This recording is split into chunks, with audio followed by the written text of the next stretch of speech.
Hello, everybody. Welcome to the Imperial Holonet. I'm JID123, And I'm Leader Antilles. and Miracle cannot join us tonight for reasons. We do not know why.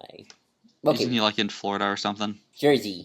I just Jersey. Same thing. Jersey. It's the same thing. No. He's in Gotham. Exactly. He's helping out Batman, or maybe he got kidnapped by the Joker. Oh, that'd be sad. Yeah, but currently over a vat of acid. But yeah, it always turns out all right, right? Yeah, Just yeah. ask Jason Todd. Exactly.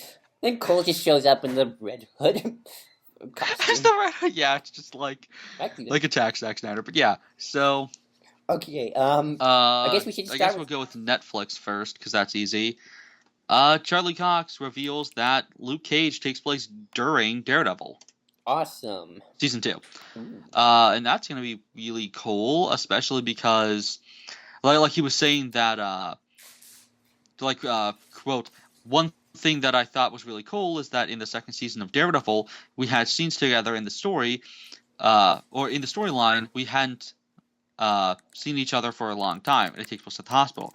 Rosario had a cut in her eyebrow, on her eyebrow, well, in her, I guess it makes sense. So I was like, what's that? Apparently it had nothing to do with our world, but it's part of Luke Cage. The timeline has been thought through and worked out, so whatever's going on in Luke Cage, which we don't know, I don't know, somehow, at some point in the show, the next day, she's at a hospital talking to me. That sounds really cool. Do you, I don't want. I'm curious though. I doubt this will happen, but since Daredevil season 2 had some issues by the end of it, do you think they'll use Luke Cage to, like, kind of smooth out some problems of the story, or I doubt it because it's Well, so. but you mean Luke Cage in, like, Well, since it uh, takes place during that time period, since kind of like the problem with Daredevil season 2 is more just the plot itself. Like, using Luke Cage wouldn't really be able to fix it because a lot of it was character stuff. okay. Like, characters just, I don't know what the hell. Like, I don't know who people are at certain points. Like, they just kind of change personalities all of a sudden. Right. Especially like Matt kind of breaks down in the final, and like the second to last episode. Punisher breaks down in the last episode. Mhm. Karen breaks down towards the end. Foggy breaks down at like midway through. Elektra never really worked. Nobu is crap. Stick is crap towards the end. They just like the hand stuff makes no sense. The chase stuff makes no sense. Okay, so It's really, really like it's stuff that they just shouldn't have done at got all in the first place. But I think Iron Fist could potentially fix that stuff. It's more likely because that's more tied in with that. with the hand. Not with the hand, but with a group that we know is working with Kingpin's whole conglomerate thing, so they probably have connections to the hand. Okay. Remember Madame Gao from season 1? Yes, I remember. She works for the Steel Dragon, which is Iron Fist's archenemy. Oh, interesting. You actually see that Steel Dragon's logo on the packets of drugs. I don't know what the term would be. But yeah. Okay, I was just curious. Also, we got a Luke Cage teaser trailer, which is just an extended version of the scene we saw as the original teaser for Luke Cage. That's cool. That's cool. Okay. Where to next? I guess Spider-Man Homecoming photo Ooh. of Peter, like, shadowy, like, in an alley, which looks awesome. Let me see if I can. Hang on. Trying to get that photo to work. It looks so awesome. I can't wait. I heard this movie, though, had like 6 writers, so that's kind of worrying, but I don't know. It looks so cool, and it looks like really like minimalist in a lot of ways. And that's important. Simplicity. Also we have what? Simplicity. I love it. Yep. Also, Stanley says that he's perfectly okay with Zendaya as Mary Jane because people are idiots and think that would be a problem at all. Once again, people are idiots. We've got some images of Iron Fist.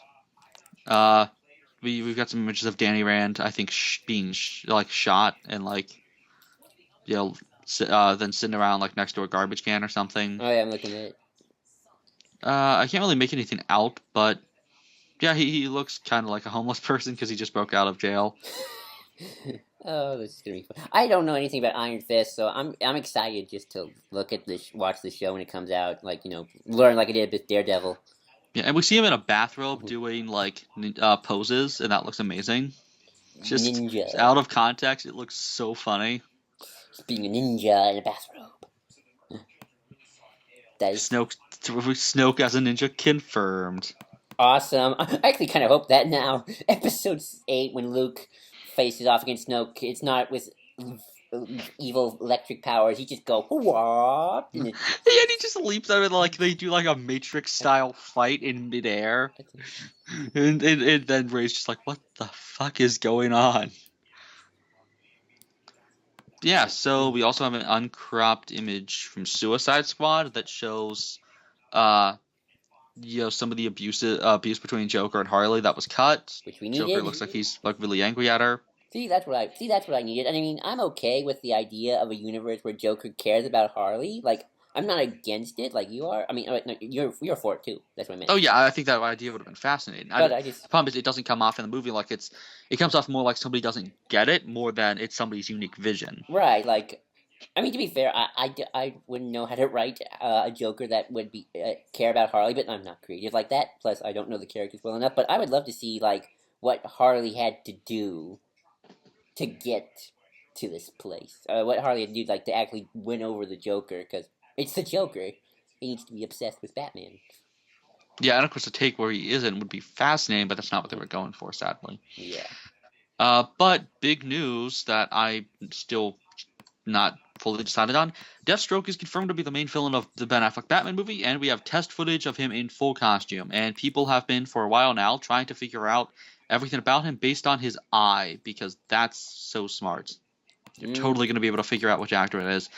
But yes, we got full costume footage of Deathstroke. Wow. It looked like it does look like the Arkham games, which is both a good and bad thing, depending on your view of the Arkham games.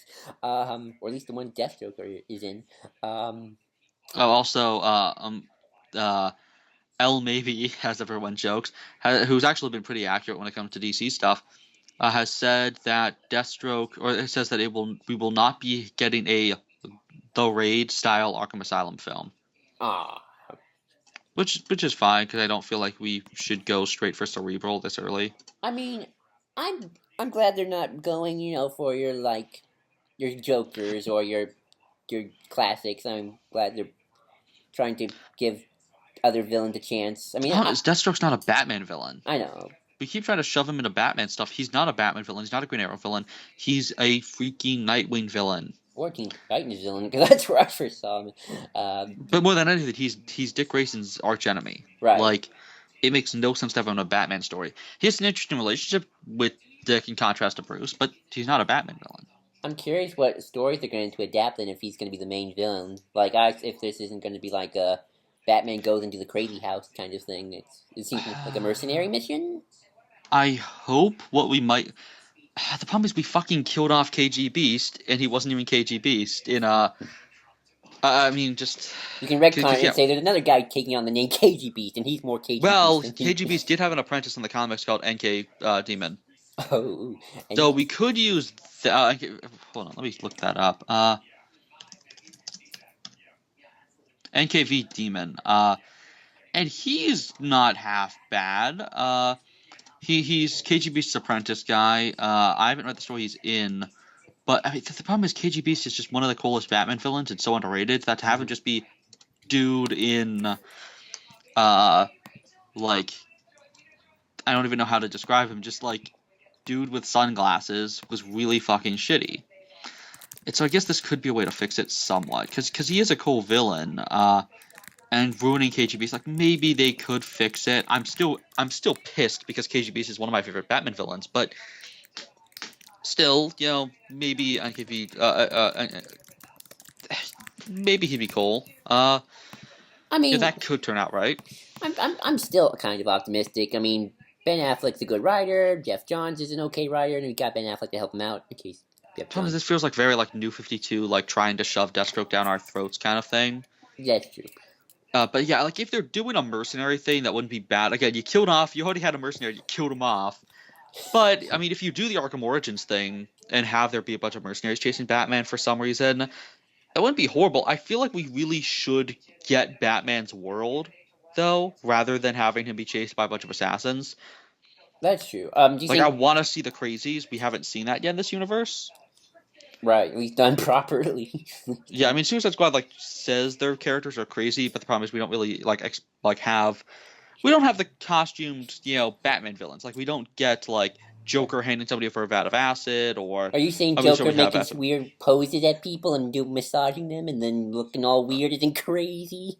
Oh my gosh, Going, yeah, we're just gonna get like great Batman scenes just ruined. Yeah, that'd be amazing. Just yeah. Joker surrounded by knives is not crazy. How dare you, sir? Oh gosh. I mean, I'm still pushing for Riddler, which this could be Riddler. Who knows? Like he could be that Riddler's hiring people. Maybe they'll Uh, make a better Arkham Origins story, like a more streamlined one, or at least Arkham Origins refined in film. yeah, especially because I love Arkham Origins, so I would love to see that. Maybe Black Mask, because Black Mask does hire assassans often. I would actually Uh, like it if it was Black Mask, because that's kind of what I was hoping for Arkham Origins. This time it is Black Mask. That could be cool. I could see Black Mask in something. yeah, I mean he's my second favorite Batman villain. I've always said Black Mask is my favorite villain, but Scarecrow is my technical favorite because he's actually been used more. The problem with Black Mask is it's mostly untapped potential, and so maybe it's time for them to finally get around to that. Uh, I would really like, and as this film gets closer, we will do probably several videos of speculation. But Which will all I, turn to not like it always does. I don't. yep. But I would really like maybe Scarface or like some mob stuff Mm-hmm. Ooh, I would. with like people like Deathstroke being hired. Maybe like the Tally Man, like the original Tally Man, not the stupid one who's just a guy in a business suit. Tally Man. Uh, like possibly I mean like Black Spider on Black Mask. Like I would like a gang war in Gotham where you show the freaks, but you also show like the hitman kind of characters who are hired by the freaks, like that hierarchy where the people who you think would be physically stronger are actually just the bitches of people with a guy with a freaking puppet on his hand. Yeah. I'm curious because I'm not against any of the Batman films coming before, but we never really got in a fully fleshed out Batman universe. Hmm. Like So it's weird to kind of do more realistic villains and stuff like that who don't really fit in Batman's world before you establish that world. oh that too, and I'm also talking about how if Nolan got to do more Batman films with Heath Ledger alive and continue that whole Rise of the Freaks thing, we could see more like, ooh, this is what where Riddler, Joker, Poison Ivy all look like, and What's good is now we get to do that with actual like we can kind of just jump in and kind of just, without like the realism stuff. and we don't have to necessarily do origin stories every time. I mean, we have to Hmm. explain stuff, obviously, but Yeah, you can't just have person who can control plants. Uh, like Poison Ivy, like you kids can't, like obviously, but you know what I mean, like though we know she's already around in this universe, so right. because we have that travel guide that says that there's plants attacking people in the Botanical Gardens. There's Riddler question marks everywhere. There's fear gas attacks going on. Firefly's already in this universe. We've seen him in action in full costume in one of the tie-in comics. Like, I feel like we just need to actually see these villains fight Batman and see how this Batman functions because we still haven't really gotten that. Right. We know he's. Um, but yeah, Yep. I just don't like Deathstroke being the villain of this because he's not a Batman villain. Yeah, I mean, I guess we'll have to see it in context. I mean, remember when we all talked about how we hated the idea of Will Smith's Deathshot, even though he's still technically not Deathshot, but yet he was the best part of that movie. Yeah, but he still wasn't Deadshot. I That's mean, true. He probably could have been, maybe. I don't know. But yeah, so next is another trailer for Batman Return of the Caped Crusaders, which just still seems so freaking fun. Like just like Joker has a Joker mobile, the animation looks beautiful. Uh and the best line I've ever heard happens, and it's just so beautiful when Batman and Robin are about to like run after the Joker, and Bruce stops Robin. He's like jaywalking is a serious crime, Robin. And Robin's like, oh, I forget what Robin says, but then Bruce is just like, quick, Robin, to the crosswalk. Like that is the greatest way to end a Batman trailer. Just like, oh man, this is gonna be just so fun. Oh, I can't wait. When to come? Is it gonna be just on DVD, right? Yeah. Okay, I'll have to get my card ready. So yeah, I'm Oh, excited. the one criticism people have that I do totally agree with is the lack of the Joker stash. The Joe. Oh, that's right. That's really kind of saddening because that would have been amazing. Oh, you're right. Oh, no, Cesar Romero Joker mustache. It's like So I that's. do love seeing how the suits get on them as they go down the poles. That's awesome. Mm-hmm. Just looking at it all. But yeah, though we heard little bits of everyone's voices, and they don't necessarily sound too like I think we got a line from Penguin. I'm really still just super curious as to who's voicing these other characters, the villains whose actors have passed away. Yeah, it's gonna be weird. I mean, because But I just want a confirmation of that.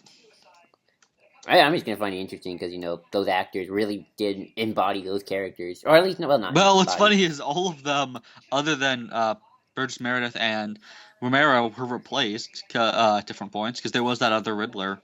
Oh, that's true. That's true. I mean, everyone got replaced at some point in that show, other than Romero and Meredith. And I think Clock King. Other than that, I think all of them were changed at one point or another. I mean, we had 3 Mr. Freezes, 2 Riddlers, 3 Catwoman. But one of the Riddlers played by the guy who plays Mr. Adams in the Adams Family, or am I thinking? Hold on. Plays Mr. Adams. Keep talking. I mean, that's what I think. I remember because I think I saw a clip of him. It's like, oh, that's the guy who plays the Adams Family father, Gomez Adams. Yeah, I guess Adams. Right. Like it was like, oh, that's not that. I remember him. I don't remember where I saw that clip. I think it was like. Hold on. Well, just keep talking about the thing. But yeah, the trailer's awesome. I like how they have all the pow woof every time they punch something. That's just awesome. It looks over the top, cheesy goodness, and it's Adam West as Batman. So that's just awesome. I mean, I love Adam West. He's just so crazy. Oh yeah, you're right. It was John Aston. That's right, John Aston. Yeah, plays Gomez Adams and has actually been doing acting currently still. That's awesome. Sweet. So yeah, that looks fun. On to the next bit of news. Where should we go next? Next would be, do we have any more DC news? I guess we do. Oh yeah. The Rival has been cast. And everyone thought that the guy in the mask was the Rival from last season, but he wasn't. Hope they don't fuck up the Rival, but it's a guy from Vampire Diaries, so that means just another young, attractive person playing a character who's supposed to be a elderly scientist, who's even older than Jay Garrick. Thank you once again, CW, for being ageist. Thank you so much. Can't do that. People age naturally. Seriously, stop trying to do the JSA if you're afraid to do elderly characters. The entire point of the JSA is that you have characters who get winded and have grandkids and the entire point is that it's essentially your own grandparents are superheroes. That's awesome. That's what makes the JSA work. Nobody respects the elderly. Exactly. That's why I love the JSA. Jay Garrick is we finally have an older that's why we finally have an older Jay Garrick, and then we're gonna do the Rival young. It's just Hollywood. It's just TV. It's just sad. Nah, Hollywood does cast older actors though. I mean, look at Force Awakens and stuff like that. I think that's true. I mean, they actually let Leia age. They didn't try to make her young and 20 again. Oh, sorry, phone. Harrison Ford aged well too. But yeah, that's just... And of course Mark Hamill. But it's unless they absolutely have to, they keep casting people just don't fit the role right. I mean, you don't want them out of shape, obviously. You don't out of shape Mark Hamill, Luke Skywalker. Actually, that sounds awesome. I want to see that now. Oh yeah, imagine Luke just sitting in the couch in the middle of a duel, can we take 5? No, I want to see more just sitting on the couch eating chips.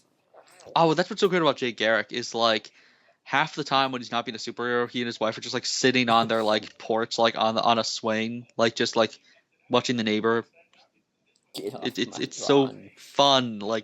That's what I love about JSA. It's you just have these people who have good, content lives. No, I just want now. I'm picturing just Mark Hamill sitting on a chair in the middle of the giant temple, looking at Ray walking out, just going, "Get off my temple." He's get off my... he just force pushes the Falcon. Oh shit, that was the Falcon. And Chewie, that's how Chewie dies. You get squished by the Falcon. Instead of getting the engines turned on, it's yep. And Luke's just oops. That wasn't my fault. I'm old, I'm senile. Like there's so many jokes with like what will Luke say first? It's like Uh, who will speak first? That's still like the biggest debate right now. oh, I can't. We should Like we should make bets. It would be. who will? I want to say Ray. I'm gonna say Luke. Like I think it will be Luke. I mean, I'm for either one, but I hope it's Luke. that, what would he say? Like, I mean, maybe 3PO will have snuck onto the ship and be like show up first. Master Luke, Master Luke. It has been so Or long. my dream, which is that it's like Corran Horn is there too. Oh, And he'd be older by this point, so you have like 50-year-old Corran Horn just hidden on Rey. It's like that's just awkward, but it would totally happen.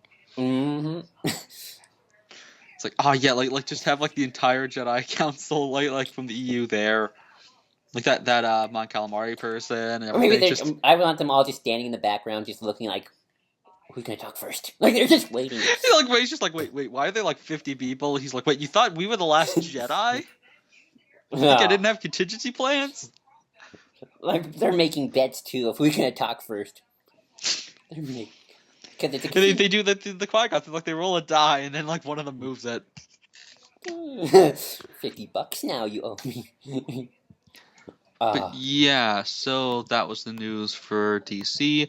On to Star Wars stuff. Star Wars We stuff. we got a Star Wars Friends trailer for Rogue One. That was amazing. I want this now as a series. Like after Rogue One's over, like this is the new TV. This is what the live action series. I keep saying we need a freaking Star Wars sitcom. And it's gonna be Rogue One. You get all these characters, and you're just gonna sit at a coffee place. Or they're at Dexter's Diner. Oh yeah, no, that'd be the Star Wars version of Cheers. No wait, that'd make it good. Except with diner. No, because it's a diner. Because I mean, Cheers is a bar, so it would be Mos Eisley. Oh, that's true. Ooh, the most No, I want that B. Arthur's bar from the Star Wars Christmas God. special. I agree with the nostalgia critic. I want to know everything about that bar run by B. Arthur. Exactly. That would be amazing. Because it's B. Arthur. Dealing with the Empire, always trying to shut her down. Yeah, but it just becomes like this really serious like allegory for like the What's in Dries from the 30s or whatever. Something like that. Oh, Prohibition. Yeah, Prohibition. Like we just do a massive allegory for Prohibition. That'd be awesome. Star Wars speakeasies. And Then we also have the new looks for Timothy Zahn's Star Wars novels for his Thrawn trilogy. Oh, wait. I don't like them. I like the third one. I think the third one's probably the best. The first one looks too standard. The second one looks too standard. The third one's okay, I guess. I don't like Thrawn's face. You ever notice? It's just You ever notice though that this is very these covers are very much hindsight covers, and what I mean by that is if you look at the originals, like Thrawn's like in the corner of the old. Yeah, cover. that's what's so great about it. It kind of showcases just how, like, you know, they were hyping like up the, what's his face? Sabayos. Yeah, Sabayoth, and like not really focusing on Thrawn yet, but like it's really cool. I still think the third one's probably my favorite. The other two are just okay, but the third one I think I actually like. Like the third one I actually kind of wanted the poster. I wouldn't mind that. Like I don't know, I just like that picture. I always love Thrawn image like from the back. That's just something about it I like. But the other two, yeah, kind of like okay. Also, was making a good point. I made a good point in the comments for that of how they would prefer them to be like scenes from the book, kind of like Splinter of the Mind's Eye, which I agree with. Actually, we should do that more often. Oh yeah, Splinter of the Mind's Eye has a great cover, really iconic. You could the third one, Last Command. You can have Luke fighting Luke. Yeah, who was he fighting in the original cover? I'm forgetting. The person in like camo or whatever, the woman. Hold on. I thought it was, let me look at that. Last Command. Yes. Hang on. Okay. I can't. I don't know if that's supposed to be Mara Jade or not. Oh wait. No. I think I know what it is. I think it's the clone Luke because he had a blue lightsaber fighting Mara Jade. Yeah. I'm pretty positive that's it. But yeah, I just prefer the original covers, especially because they kind of show a little bit more of the I don't know. Just they were so iconic covers. Why change them? I don't know. Well, because Thrawn is now a seller. Sell Thrawn. Yeah, but the Thrawn trilogy still sold perfectly well originally without that. I know. But I was just saying, like, these covers are very hindsight, because, like, look, Thrawn, because Hmm. he's our big name. Um, I wonder how you But would yeah. do Sabayos now, because Sabayos is kind of weird when you think about him. Oh, and the blue guy with red eyes, who's a Grand Admiral. Not weird at all. Nope. Well, he's great. Actually, is it Sabayos? That's how you pronounce it? I always forget. I just called him Beardy Guy. I used to call him Saboeth. Um, Suppose. I took the names very literally. But yeah, continuing. But yeah, so we got another Thrawn teaser trailer for Thrawn. He's looking at some of the art that Sabine I actually did. We have got a some people putting on question. helmets. I We actually have a got some question. droids. I What? actually got a question about this. Okay, okay, go to like hang on, like 12 seconds in. You notice how those tie advances have red on them? But that never a thing. I feel like that's just a thing. Hold on. Oh, the TIE Advances having red. I don't know. That's something about that just feels familiar. Uh, you mean interceptors? Yeah, the tie interceptors. They had like Yeah, red. advanced are the one that Vader uses. Oh right, the Uh, interceptors. Like that seems like a thing. they don't have red on them in any image I can find. But these are probably prototypes because as weren't we talking about that before, where we think that? Oh wait, no. The Empire's Royal Guard had red ones. Oh God, that looks awesome. The completely red ones that the Imperial Guards used, but These just have red markings. These aren't red. I know that's what I'm saying though. Like they might be an inspiration And I of think they that. are prototypes because at 04 seconds in, you see like the little bubbles, the little orbs, the tie, and we're the tie people, the tie pilots. Yeah, they're clearly making them. So because I swear we were talking about this before, weren't we? Where we think that they're making new ships. Yeah, and they have made some Because that's what we were saying. Remember that that's what we both thought the TIE Striker was that it was the prototype for the TIE Interceptor. Oh, that's right. Because the Interceptors haven't been in Rebels yet, have they? Nope. No interceptors. Exactly. That's what we were talking about. Yeah. So these are probably the first interceptors, the first batch of them. That's probably why there's that guy with different markings, the Imperial pilot. Oh, that's right. He's a tie. He's a tie test pilot. And Well, probably like one of the best pilots they got. It's probably like the original Black Squadron from the kind of their equivalent. I used to think I thought at first when I saw this like these tie orbs. I'm gonna call them tie orbs until I can actually think of a proper Cockpit. cockpit. That's better. Thank you. Cockpits. I thought these were like training exercises, like in NASA where you have to like sit in a little engine and the thing moves around to test your stamina. Mm. When you see explosions. Yeah. Also, like we got some. We got more of the droids. We got some AT-ATs. I can't wait to see the droids just because I love the battle droids. I love my battle droids. They're my boys. My boy droids. And yeah, it looks like there's only like the three interceptors. Also, we got an A-wing pilot getting explodified. That's really sad, even though these guys never get any names. Yeah. I think there's supposed to be just 3. If these are prototypes. Also, we got some building exploding. Yeah, with glass. Is that Thrawn's building? it's in the first. You mean the first shot? At 10. Oh, I think it's probably in the first shot. It could be. I don't know. I'm not sure what the context is here. So what's that building Thrawn's looking at in the first shot, though? I think that's the building that's getting exploded. You think that's gonna be like Vader's temple or something in the new continuity? I can't tell where it is. Or maybe his secret base. I don't know. It looks Imperial, but I can't tell. When's the season beginning? September. I want to say 28th, but I forget. It's late September, that's for sure. I'm hoping. September 24th. Hoping to get that guest I told you about earlier if he's listening. Hi. a Maximinalist from Star Wars Jedi Council forums. Because he actually written articles about Rebels, look like, ooh, that's cool. On as well, if we could do some reviews with him or her. If you don't know the gender, oh, I feel bad. You'll find out. It's gonna be like when Cap said Quill was a he. It's like, hey, shut up. Yes, sorry.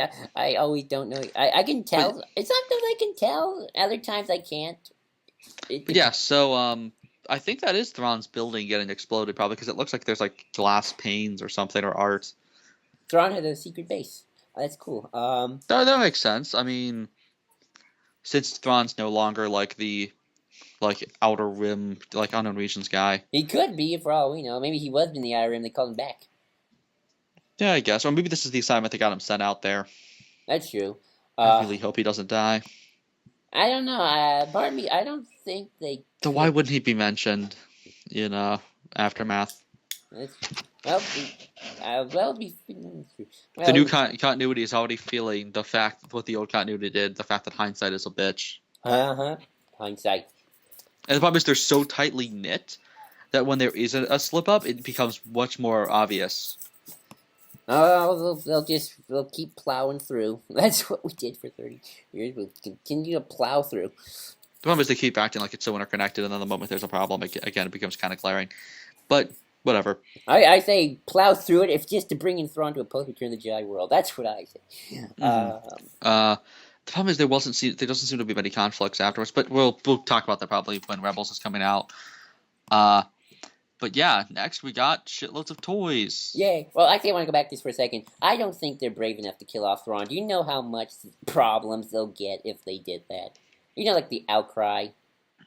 Like, that would be huge. Yeah. Like, I don't think they have... I mean, they could kill off Maul, but I feel like that...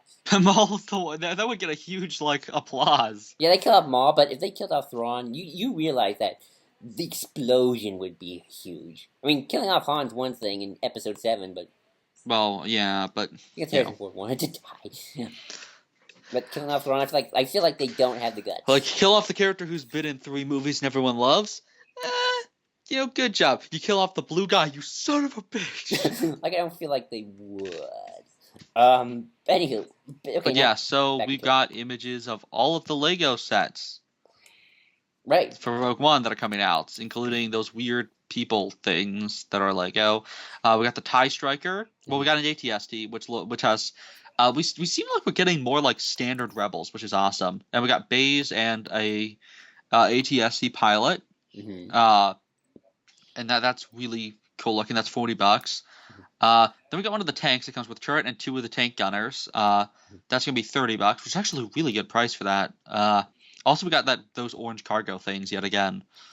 Then we got the set that revealed finally what Jin's thing was, which is one of the ground crews for the Empire, a pilot, a shore trooper, and a standard Rebel trooper. Once again, I love the fact that we're getting standard Rebel armor finally.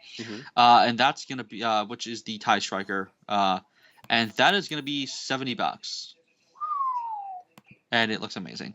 And then next, for $90 is Krennic's shuttle, which comes with that guy with the big jaw, 2 Death Troopers, K2, so Krennic, and I think who's the other guy?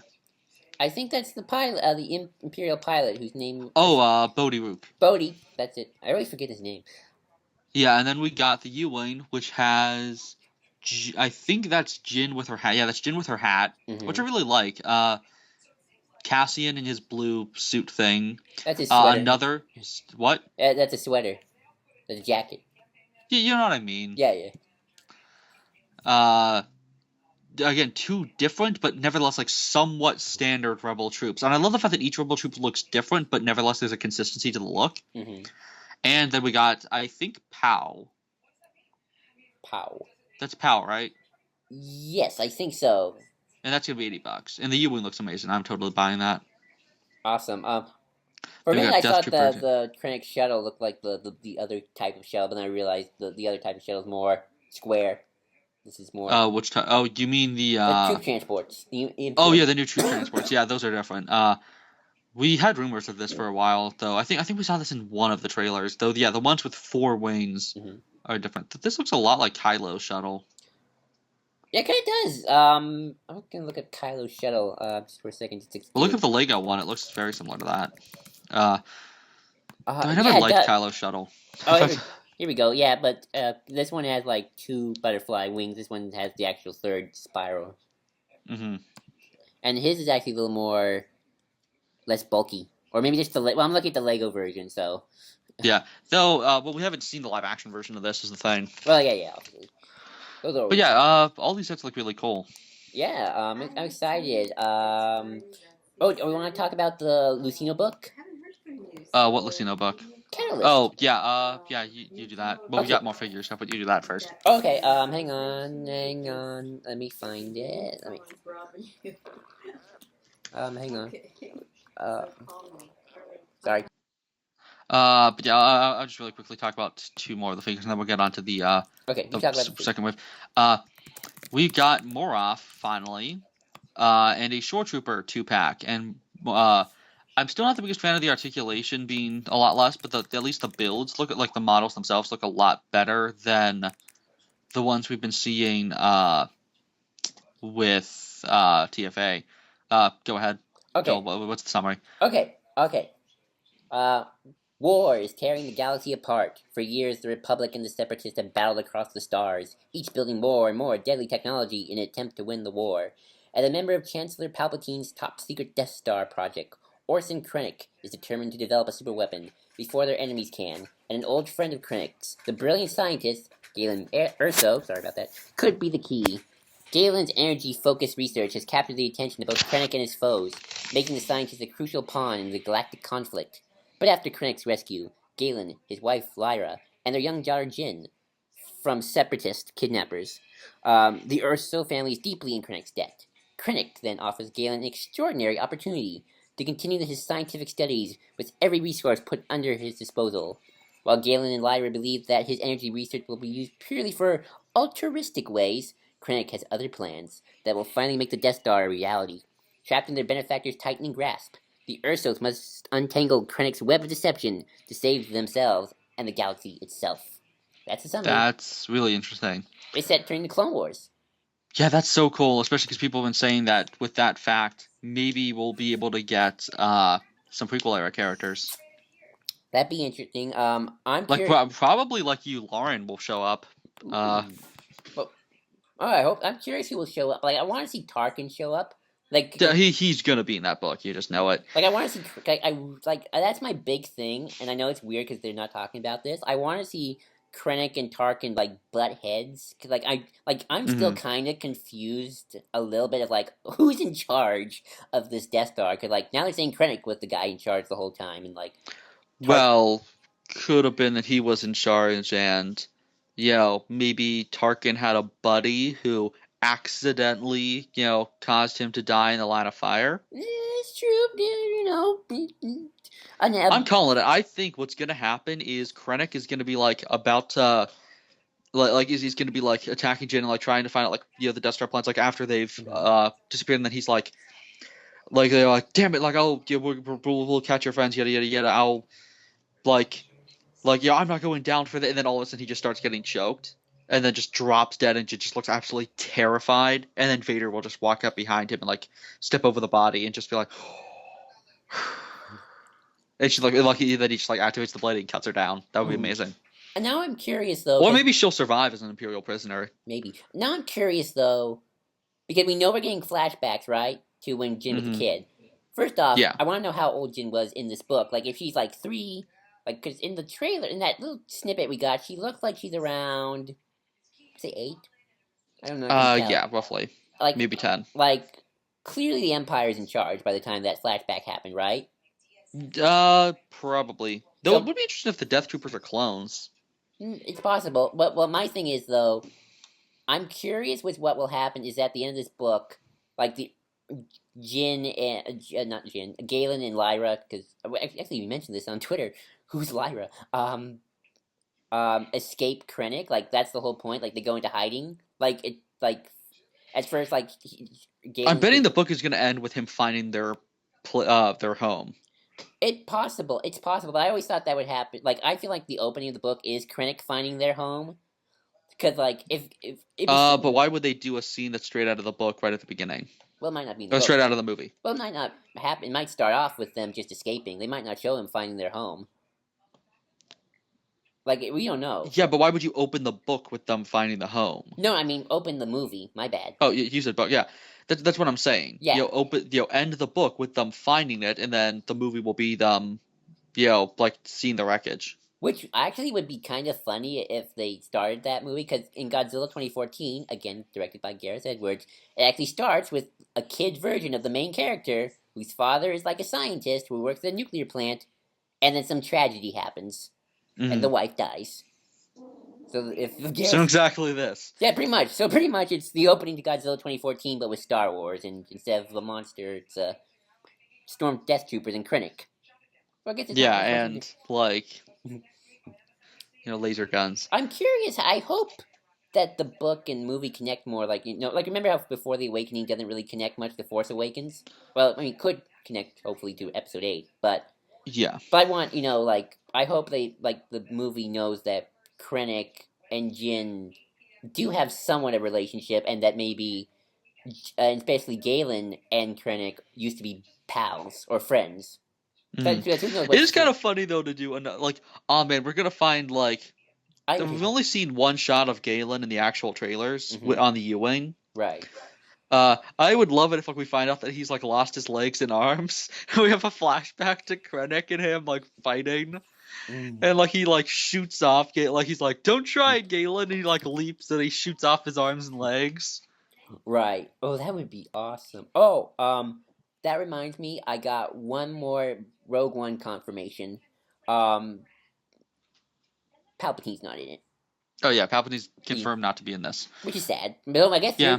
Of course, now I guess you're right. That was probably just a re-edit. Oh, it could be. Though I'm still wondering if the Imperial Guards will still be there.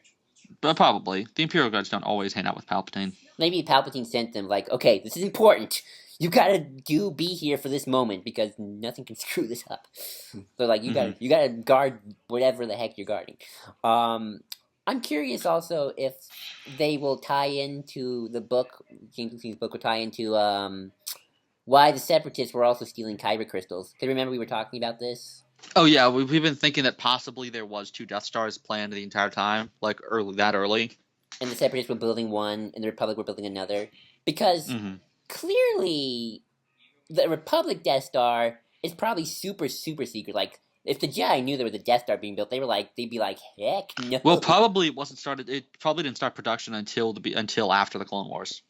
That's true, but it says during the Clone Wars. This is during Clone Wars. Yeah, they're trying to build the laser. Oh. They just need to know if it will work before they can start. You're not going to start production on something that may not work at all. That's possible. Because the Death Star is like the A-bomb. So, it's like... And the Clone Wars is World War II of Star Wars. So it makes me wonder what this new war will be once Rian Johnson gets his hands of it. Because could be World War II of Star Wars again. Yeah. Or the Pacific. Maybe more like the Pacific War. Maybe it's the Gulf War. You never know. That needs fun.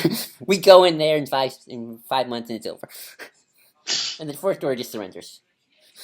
Potentially. But yeah, I'm excited for Catalyst. And so it comes in October, right? Yes. I feel like there's been like no Star Wars this August, or at least nothing major. Oh yeah, there's been like 3 comics and a short story, and that's it. Yeah, and like, but this month is Rebels. Next month is November 15th.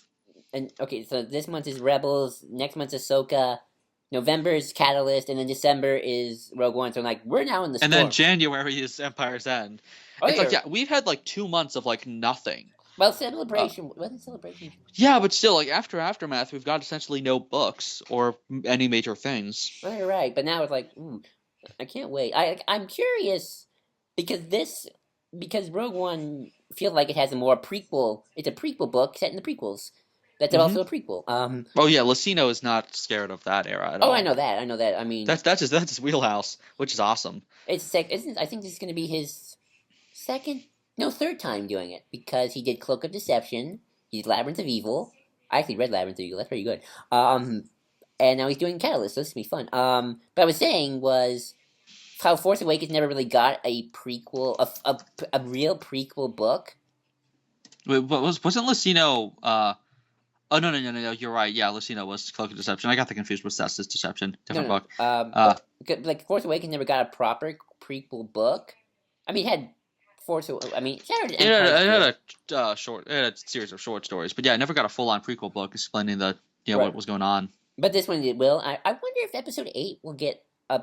It can't get an official prequel book. Well, actually, it could. Well, I mean, it's not. Doesn't have to be. But you know what I mean, right? Yeah. Episode 8 can get like an official prequel book. I hope Claudia Gray writes it or James Lucino. Well, can it? Well, if it ties into things that will be important in Episode 8, like who Snoke is. Not with the cliffhangers. They would never do that though. Nah, they wouldn't do. Well, Rogue One takes place during the prequel era, not like. So like if it deals. Well, like, Rogue One's Dark Times. Right. That's true. I don't know. I feel like you do a prequel book to Episode 8 if you just tie it in with the things that Episode 8 is going to focus on. Yeah, the thing is though, would that be Bloodlines in some ways? That's true. And do you really want to do like a Bloodlines 2 this like soon? Bloodlines 2, Electric Boogaloo. Well, yes, because it's Claudia Gray's writing it, then yes.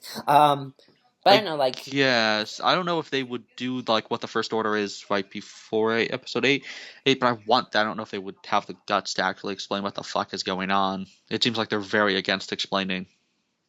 Well, I know that there was a big rumor saying they're going to get more flashbacks. We're going to have more flashbacks in Episode 8. That'd be good. So, we know we're getting that. We know we're getting Han flashbacks. Right. Ooh, you think... I wonder if your theory is going to be correct, and we're going to see the final moment between Luke and Han just punches Luke in the nose. Yeah, that'd be so sad but awesome at the same time. Like, I bet you we're going to see, like, an all-out... The main trio just go at it, and we're just going to be more heartbroken. Yeah. That's going to be sad, but... At least it would give Leia something to do. That's true. Because she seems like she's going to be out of the movie. Cause she's God, she's going to be in a coma, apparently. So it's like, yeah, I might as well give her something to do. Oh, man, Leia was awesome. I hope maybe Episode 9 she gets some love. She becomes the new Chancellor. She's supposed to win. I think Leia's at a point where she just does not want to be part of politics anymore. That is true, yeah. Oh, poor Leia. Poe Dameron for Chancellor, even though that makes no sense. Yeah, Poe would never want to do that either. But yeah, I actually wouldn't mind if Episode 8 got, like, a prequel book in, like, spirit. Ray for Chancellor? What's a Senate? What's the Senate? What's a Senate? Just like, never mind. Hux like, for Chancellor. He just shouts at the senators. Hux becomes the new Pelion. Well, he's more like Dala. Oh, God. I mean, he's ginger as well, so he's totally the new Dala. And he just shouts at the senators.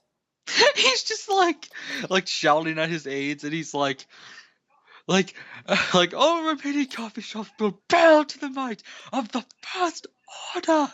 Of Article 2, and like he's like yelling for him to get like his coffee, and he's just like, oh man, like what would the line be? Like, I can't do a coffee pun, damn it. But yeah, actually, I would love it if Lucino got his hands on Hux. I mean, do Tarkin 2.0. Well, I guess Hux isn't. Yeah, just call it Hux. Hux. Be a very, very small title. Hux. I think that'd be the only 3-letter Star Wars title. And it'd be just a picture of Hux's screaming face. She's just like that just like face. They would be so good. Nobody photoshops that, unfortunately, because that'd be hilarious. Like, I want someone to just photoshop like a Whopper in his like face, like as he's eating it. Oh, that would be awesome. But yeah, and like yeah, let's just totally do that. And then like, I mean, it would actually be awesome to do a Hux thing, like, and like the back cover would be his back with his hands behind it. Oh yeah, and the front cover would just be the face. Exactly. Because I'm curious about the Huxes, man. I mean, to me, they come off as backstabbers. Yeah, so I want to see a sitcom about the Hux family. Those wacky Huxes. It's like like you have like the like cliche like opening, which like everywhere you like look. no, it's like here's like Brendel, like Brendel was like, and his bastard son, in Armitage. Armitage, and whoever the wife And then is. it's just like him screaming and like shooting somebody in the face. Which, Also, by the way, he never uses a blaster in the entire movie. Anyone else? Well, Thrawn didn't, or not Thrawn. Tarkin didn't either. well, yeah, No Imperial. I just realized we've never seen a single Imperial officer carry a blaster. except Krennic. Krennic does. Yeah, well, Krennic's a hands-on kind of guy. Krennic. I wouldn't be surprised if he was actually a part of the military during the Clone Wars, like not just an admiral, but like an active like soldier. Well, you say he's going to rescue the Orson Yeah, I think he might actually be a field officer. Like that's how I pictured like Krennic kind of like in this military gear, like come on, man, like doing the commando thing. It'd be fascinating if he has like pseudo clone armor.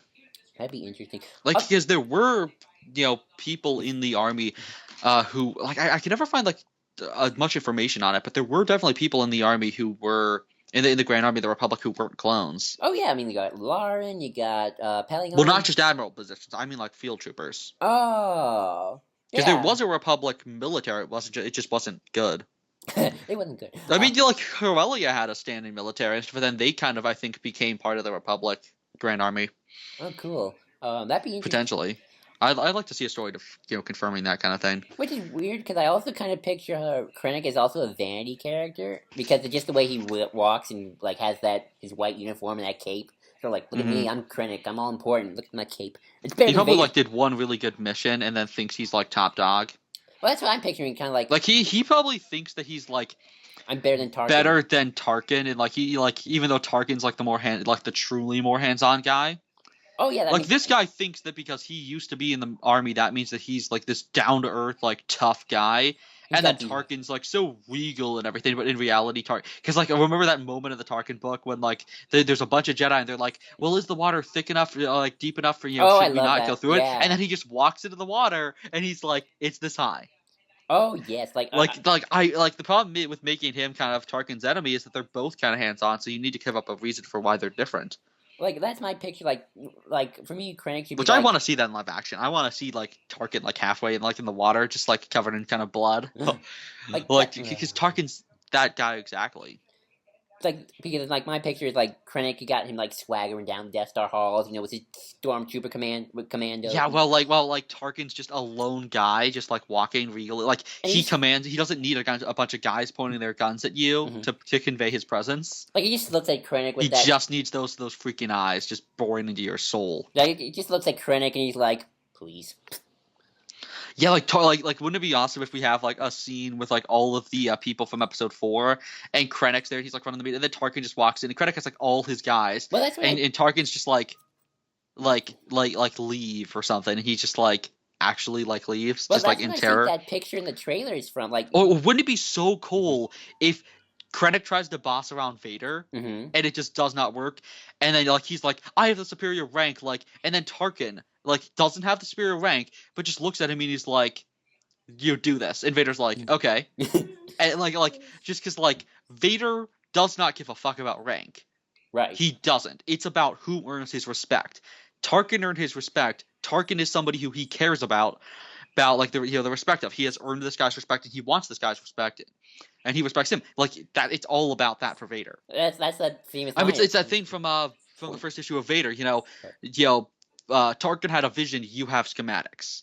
Right, and that's why Tarkin can go. Enough of this, Vader. Release him as you wish. Exactly, and it's not because he's higher up than him, but just because he gives a shit about what Tarkin says. Right. I love that. Like, actually, you might get that. He could kill Tarkin at any moment, but he doesn't, because Tarkin is his friend, in a sick way, kind of the only friend he has. Right, but remember that in the behind-the-scenes feature, we see the shot of, like, what looked like Tarkin with Krennic? Mm-hmm. Like, that could be that scene. Like, when Krennic looks mad, like, I feel like you're gonna get a scene where he's, like, Krennic... You have Tarkin and all his officers. Because Tarkin, he walks up close to the thing. Mm-hmm. I bet what's gonna happen is that Tarkin's gonna, like, inform Vader of like Krennic's failure to stop the rebels on Jeddah. Well, it looks like they're... And like it's probably going to be that they fail to get the rebels escape Jeddah, like we see in the trailer. And I'm guessing he's going to like walk up all angrily, and Tarkin's going to walk up behind, because Tarkin's not behind him in the shot we see of him looking all angry. Mm-hmm. I'm guessing Tarkin is going to walk up and be like, "I've informed Vader." Well, actually, there's a weird thing, like... Or maybe that's when Vader shows up, because we see that image of Vader with that map. And so it's possible that Vader's in the same room and he like walks up or Krennic's like, you don't have the boss, like boss be like, I have my Death Troopers, I'm a superior, and then all of a sudden you just hear, I called in help. And then Krennic just like walks out of the room, and then like Vader just stands like next to the thing that we see in the trailer. Well, I have another theory. Because I would totally buy that, like like him just screaming, and then just all you hear is just like, and then like Tarkin just like he has Vader standing behind him, and it's like everyone just shits their pants and leaves because he like they say Vader's on his leash. Like you do not want to be pissing off Vader's BFF. Oh. You don't. Well, I actually had a theory. Have you heard the rumors that perhaps when the Death Star might fire on Jeddah, there's a rumor going around that it might fail? So, like, my idea might be, you have... Like, it will destroy it, but not entirely. Well, my idea is, you have Krennic, he's all mad because the rebels are escaping or winning or what have you, and he's like, he wants to fire the Death Star at, at Jeddah to show off to Tarkin, like, hey, this is my Death Star, this is my baby, she's awesome. And then, Death Star fires, but it doesn't work, it doesn't destroy the planet or what have you, and, like, Krennic's like, and Tarkin's just looking at him with this, like, that Tarkin look of, like, really kind of like, you fail.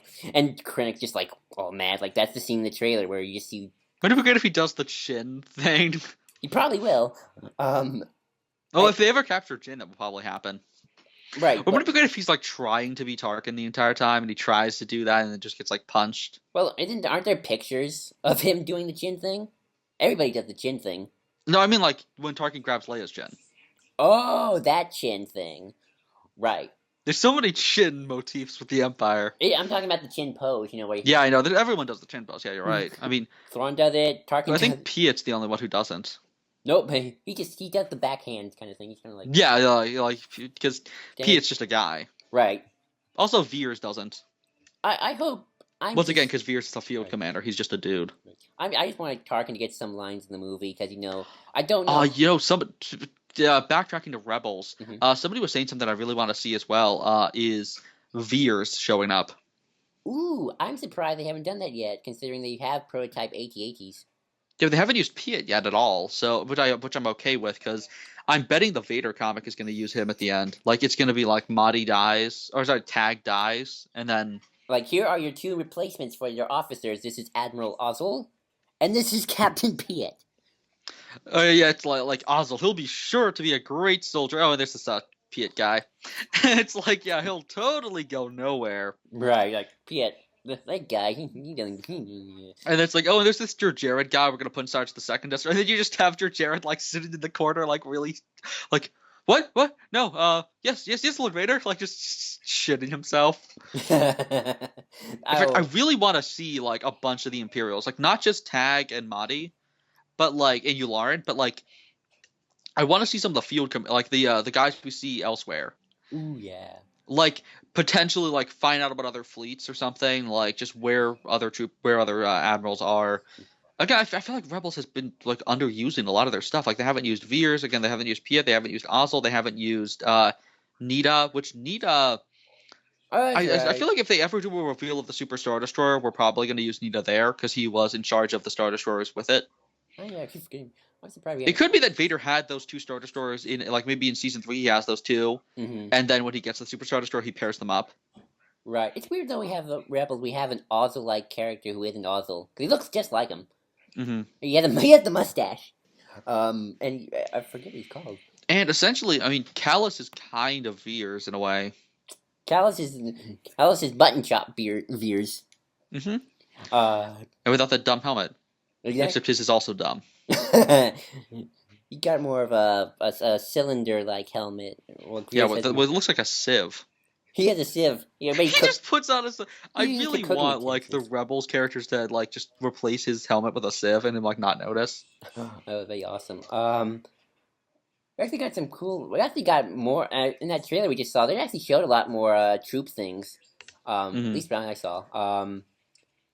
That was cool. Anyway, yeah. It'd be just to see some fleet commander guys. But yeah, back to figures. So we finally got an image of Moroff. Boy, we sidetracked badly. What? We sidetracked. Yeah. But Moroff is awesome. Everyone loves him. If he gets Zuvio'd, I swear to God, there will be hell to pay. Which one's Moroff again? I always forget. He's the giant Wampa-looking dude. Oh, that guy. Yep. Oh, I hope I'm curious to see who will get Zuvio Zuvioed. It's like, and oh god. Phasma. Well, Zuvio even more so because it's the figure thing. Oh yeah, that's right. Uh, But yeah, then we also have what's his face? Pow and a Death Trooper. right. And Pow has a jaw that moves, which looks cool. He has a nice rifle, and he has a backpack. So that's nice. Backpack. I can't I have a feeling that these alien creatures, because they haven't got a lot of promotional material, will probably be more like background characters, even though in the book they actually seemed like they were part of the team at one point. They're showing up more and more in footage, like that shot of Cassian we had a few days ago from the Empire thing. Pow was in the background. Okay. You've Like seen it those seems like pictures. it seems like they're much more important than we think. I hope so. I'm curious to see like because this movie's so mysterious. I like that, by the way. Don't get me wrong. Like, don't show Do me every. you? No, I don't. I don't. But I'm curious. You just Like, you want to know. You got to know. I gotta know who if Tarkin and Krennic just had like a stare off. Like, Tarkin's like, Krennic, please. I'm Tarkin. He just snapped his fingers like, mm-mm. Like, yeah, totally by him snapping his fingers. That doesn't Figure? sound at all out of character. Mm-mm. Oh, I can't. I just can't wait to see what. I have not heard what Krennic even sounds like. I don't know what his. Oh yeah, we haven't heard him speak at Like, all. will he be an Australian accent for one thing? Or will he be more like a British accent, or maybe even American? That'd be weird. Oh, I can't American. But yeah, so the getting to more figures, we have Wave 2 finally confirmed. And the first thing is Vader. We finally have a look at Vader in this movie. Oh yes. Not of the suit itself, but of what it will look like. We got 2 images and of course a figure. And he has the red eyes, and he seems to have like the mask from Episode 3. Really, I think it looks more like Episode 4 from the picture you showed Well, me. he kind of has it. Hold on. There was Stupendous Wave actually showed a good comparison to the 3, even though it's a video. I don't know where it is though. But well, what's different? I have all the images lined up, and do you have it in the chat room? no, I'll send them to you right now. But yeah, like, okay, I actually well, can tell. just describe to the viewer like the difference between 4 and 5. Okay, well, the big thing about 4 is the helmet and the you mean 3 and 4? Oh, 4 and 5. No, 4 and 5. Okay, the big difference. Like from what the standard Vader is to what 4 actually has, which a lot of people forget about. Okay, so 4, first off, the mask itself. I mean, it looks pretty similar, but the helmet and the mask are a lot more dull, and by dull I mean they're like not not polished. It's very rusty. It's like he hasn't done an upgrade in a long time. And if you take Episode 3 into account, I get that makes sense because it's all brand new here. And then in Episode 4, it's like I've had this thing forever. Also, there's the fact that the undercoat like robes go over the chest plate in Episode 4, but in Episode 5 they're behind it. Ooh, oh, you're right. Yeah, it almost looks like he is wearing his Jedi armor. But with Vader colors, where like, because if you remember with his suit in Episode like 2 and 3, kind of like there was that part of the ropes that actually go like over the chest plate in TCW, and he kind of has that in Episode 4. Oh, you're right. That's weird. One Episode 5 is again behind it. Also in Episode 5, the cape is tucked under the neck, while in Episode 4 it's connected by a chain. Oh, they got rid of the chain. That's interesting. Yeah, they got rid of the chain in Rogue One. So with Rogue One, he has the red eye, which also the red eyes are in Episode 4. They're not in any other movie. Though you see the inside of the helmet and it's red, the eyes in Episode 3. I'm surprised. For Episode 4, for Rogue One, he has the he seems to have the look of the robes being over. The right? The mask I think looks more A New Hope than anything else, and the little the button thing in the center, which I don't know what that is. You know what I'm talking about, right? The button. Which button thing? The green and red. Oh yeah, the buttons look a lot like. They're green and red. In Episode 5, they're blue and red. Yeah, they're the ones from A New Hope, and especially Episode 3. Right. That's definitely episode 3. Although I remember watching a documentary of episode 3, and episode 3 apparently it's the first time the helmet was ever symmetrical. I don't know how that Wait, happened. really? Yeah, it's one of the behind the scenes features of the original trilogy, Huh, and they that's said cool. like it was the first time they ever were able to get the helmet symmetrical. I don't know how that worked, but okay. But yeah, so it looks like, especially in the trading card, which I still can't tell if that's actually a live action shot or not. I don't They think it is. It's said just a Stupendous Wave said it was a render of the movie. yeah. Okay, it's just a render. But what's interesting is like in both Rogue One images, Mhm. Vader's like. Well, you kind of see the grill a little bit better as well, which is more like episode 4, where it's not as deep in, I think. But yeah, in the figure, it looks almost as if the robes actually do go over the chest plate, but it doesn't look that way at all in the image. So I Right. don't know what to trust. Uh, but I feel like the body is more Empire, but the mask is more A New Hope. yeah, the mask is definitely a New Hope. Though again, it's weird because also the neck is tucked under, like it is in episode. Well, hold on, is it in episode 3? I'm looking at look. Oh, I got a good shot. I have a I don't. decent. Yep, it's under the cape. Yeah, is it's next tucked to- under. Which makes me wonder why it would be like that. I know Mr. Sunday Movie wants to see like something connect Vader to A New Hope in terms of his look and his fighting skill. 'Cause Also, of- they maybe well, you know what's sad is they can't do the thing that the old continuity did, which the explanation as to why Anakin's blade looks different. why? Because between episode 4 and 5, the blade's darker.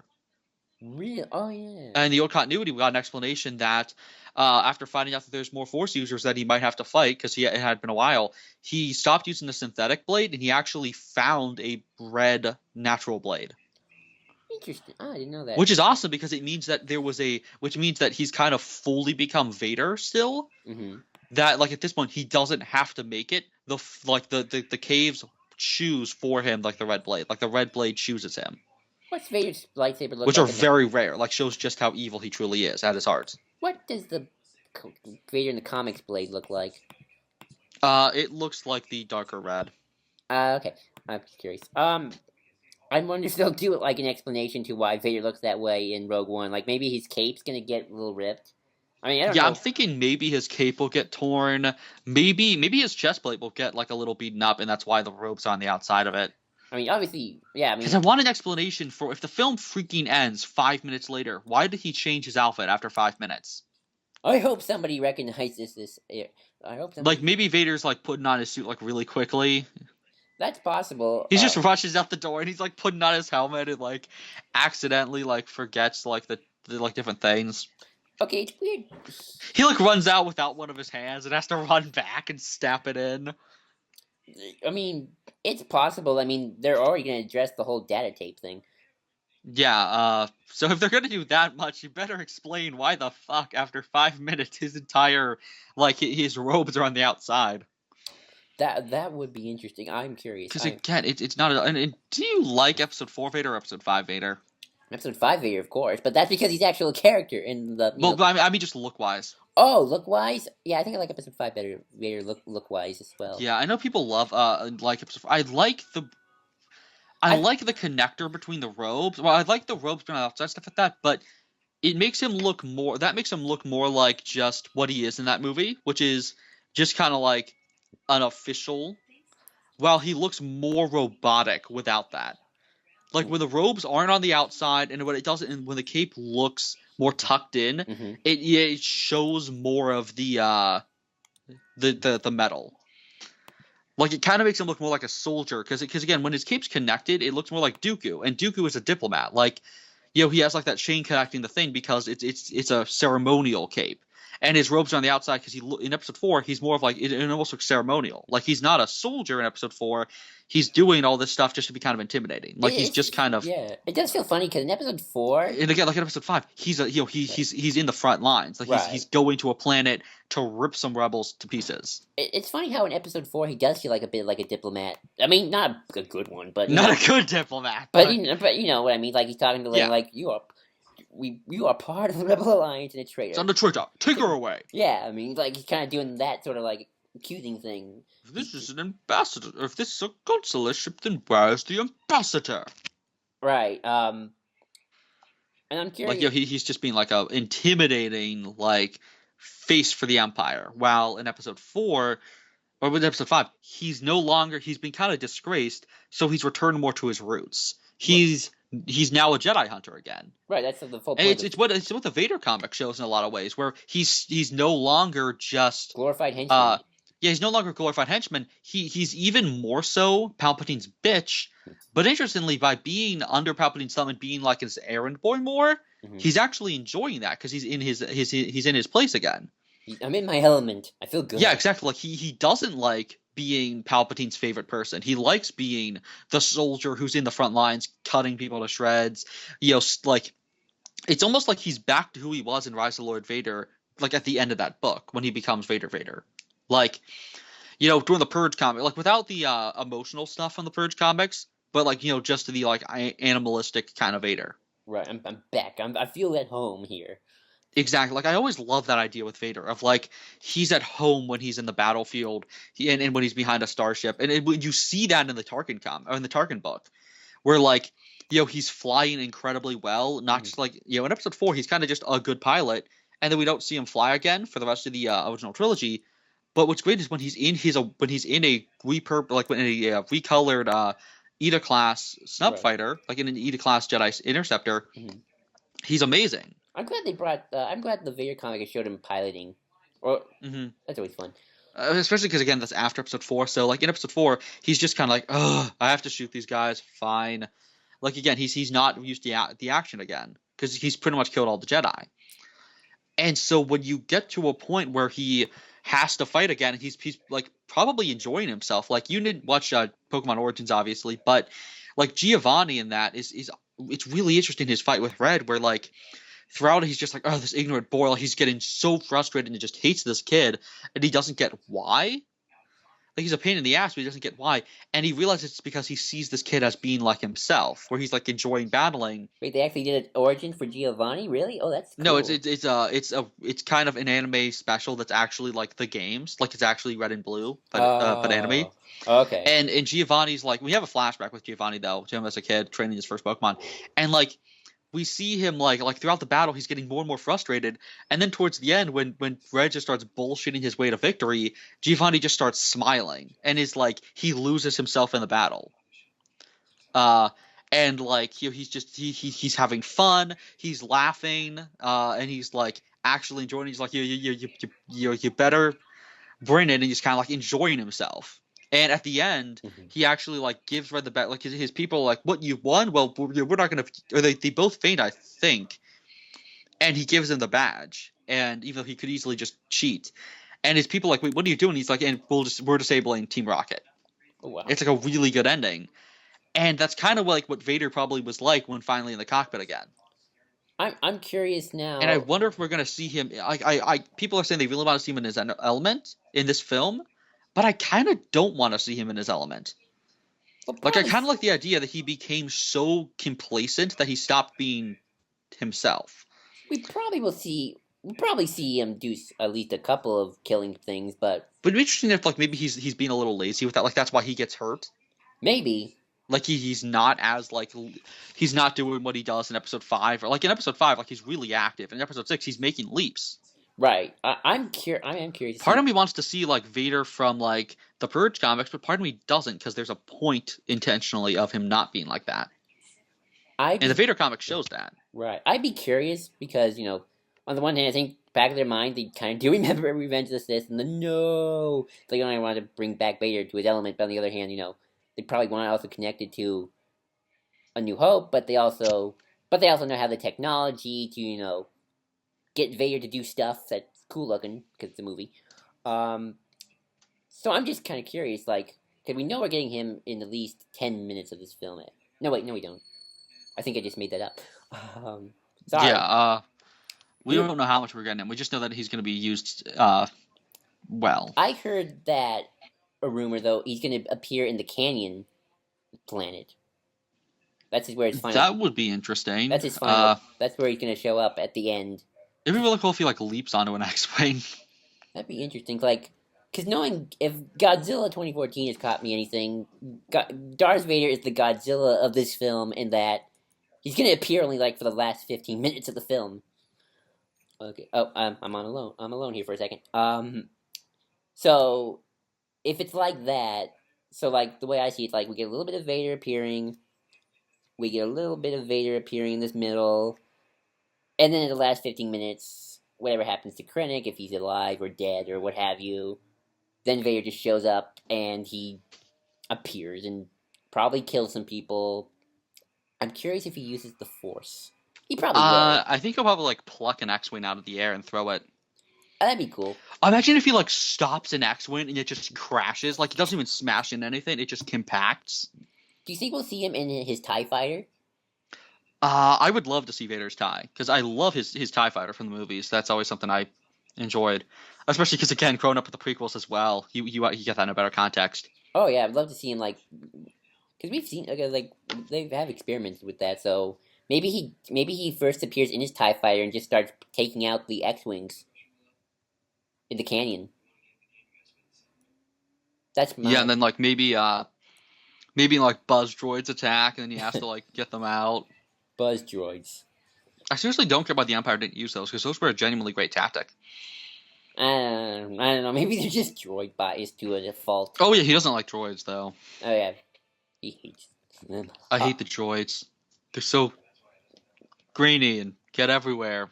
They're so rusty. And he does some spinning, and he just like Oh my gosh! At the end, like there will be like they think they'll have the edge, and there's no way he'll get out of this, and then he just spins, and they're like spinning.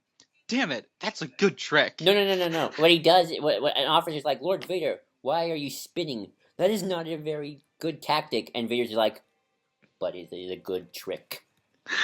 and then like at the end, like he I love him in Clone he's Wars flying too. like side by side with somebody who like won't get him like won't let him get them in his sights, Mm-hmm. and then he like pushes them to the side and they crash, and he's like, no, this is pod racing. Or maybe like Which I would love to have Vader actually say that, like he in does his in the Lego badass Vader version. voice. He does it in the Lego version. Wait, what? Yeah, there's you know those Lego specials they always show. He says that? Yeah, somewhere. Oh, but I remember that. Yeah, yes, I need to rewatch all of those because those are amazing. those are funny. I love them. Oh yeah, the DC ones are great as well. The Star Wars ones are the best, especially the ads for Episode 3 with Obi-Wan, like Chewie's taking a picture of Obi-Wan and Anakin like clashing their mugs, and then he sees it as them clashing lightsabers and faints. Oh, that was a long time ago, but yeah. In a galaxy far, far away. Oh yeah, I was talking more about the recent ones that came out like in early 2000s, not early 2000s, like 2012s. I forget, but yeah, he says that, and it's awesome. Yeah, the one when the Separatists have a secret base called Secret Base. Oh yeah, and like the Yoda Chronicles. I think he said it in the Yoda Chronicles. And doesn't Anakin like see like his Starfighter getting built or something? Probably, I forget. I have. And they like close the door, and he's like, "Wait, what?" It's like poor Vader. And I love it how Palpatine just always lifts his hood up and he becomes Sidious and just kind of like to play around with that. I'm Palpatine, I'm Sidious. But yeah, off topic. But yeah, it'd be interesting to see Vader. I can't wait. I bet you people are gonna complain like there was not enough Vader in this movie. I can't wait for that. It's gonna be fun. Oh yeah, it's gonna be so fun just seeing people scream. Oh yeah, they did not. I was falsely advertised, even though this movie has pretty much advertised that Vader will be a small part of this movie. Unlike other movies that advertised a character being important. And I'm not talking about a Star Wars movie. You know what I'm talking about. Yep. Yeah, so we also have a Chirrut figure. He looks good. Yep. We got a figure of Cassian from Iadu, which we still haven't figured out which planet Iadu is. Yeah, is it Iadu? Maybe it's the Canyon planet. No. No, because he's in snow gear. Iadu. But yeah. We got a figure of Krennic, who looks really, really old in his figure. Again, he looks like Peter Capaldi. Yeah, he totally does. And then we got Jin from Jeddah. If Ben Mendelsohn didn't play Krennic, I would totally have casted Peter Capaldi. I kept saying Capaldi should be Tarkin. Ooh. Then we got Rebels Leia, with her disproportionate head and neck. Weird. And then we got the Rey figure, Rey Jakku from before Rogue One. It's always weird how they put those toys that have nothing to do with the movie in the Mm-hmm. way. I don't get that. I don't get you toys. Um. But yeah, so comics. All right. Did you manage to get Star Wars somehow? No, I actually sadly I haven't even gotten around to reading Han Solo because you didn't just send it to me and I kind of had no time to prepare. You want to do those They'll do them different next video? week. Yeah, we'll do it. Well, yeah, we'll do them next time. Yeah, sure. Okay, so Sorry, do you have any That is comics? Wait, do you have any comics in DC World? The DC. yeah, but the only one. I'll do that another day. Okay, sure. But one more thing of news, which is Telltale Batman finally. Telltale confirms when the second episode is, which is gonna be on.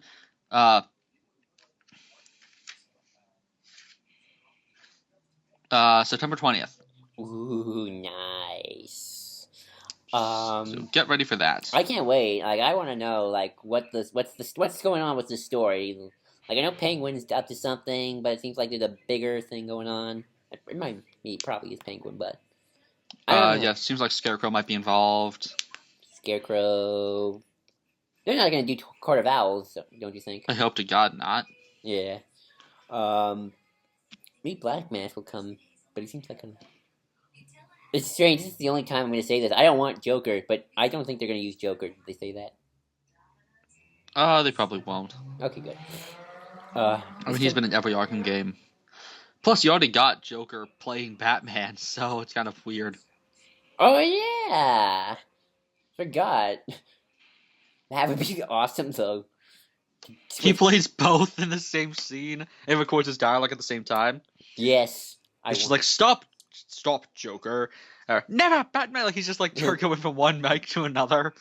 Hey, I know plenty of voice actors who do that, and it's awesome. You record them at separate times, though. But I would love to see him just do it at once. That's it. Oh, yeah. So that's it for the news. Yup. Till next time, JD123. I'm with the Antilles. See you later.